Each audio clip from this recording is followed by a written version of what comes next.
মাতৃদিবস উপলক্ষে কোচবিহার মদনমোহন বাড়ির সামনে বসে থাকা অসহায় মহিলাদের বস্ত্র বিতরণ করা হলো কোচবিহার সদর ট্রাফিকের পক্ষ থেকে। এদিন দুপুর নাগাদ কোচবিহার সদর ট্রাফিকের আধিকারিক সুরেশ দাসের নেতৃত্বে কোচবিহার মদনমোহন মন্দিরের সামনে অসহায় মহিলাদের এই বস্ত্র বিতরণ করা হয়। সাংবাদিকদের মুখোমুখি হয়ে ট্রাফিক আধিকারিক সুরেশ দাস জানান, এদিন মাতৃদিবস উপলক্ষে তারা এই বস্ত্র বিতরণ করছেন। 15 থেকে 16 জনকে এই বস্ত্র বিতরণ করা হয় বলেও জানান তিনি।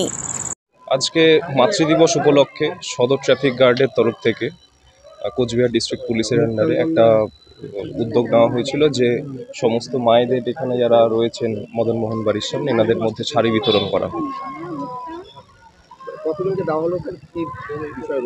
এখানে প্রায় 15-16 জনকে দেওয়া হয়েছে এবং মেইনলি তাদের মায়েদের সম্মানের উদ্দেশ্যে এই শাড়ি বিতরণের প্রোগ্রামটা ছিল আজকে।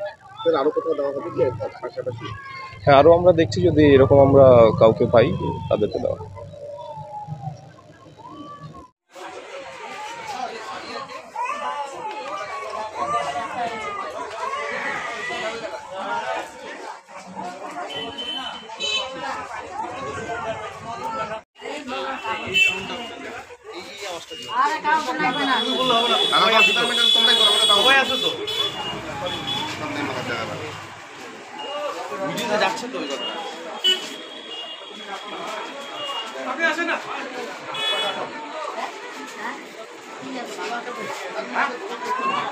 টাকা তো হবে, টাকাই নি, টাকা তো ভালো করে নাও।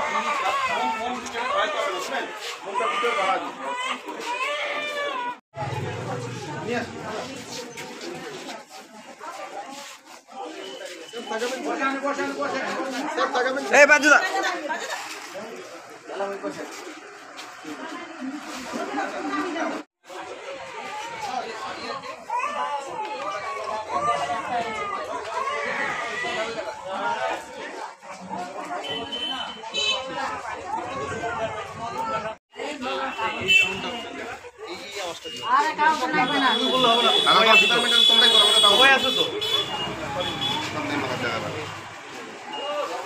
যাচ্ছে তো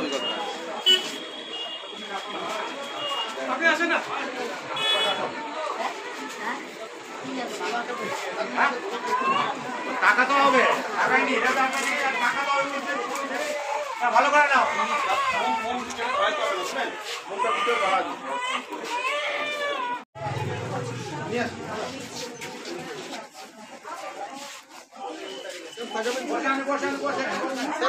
এই বাজুদা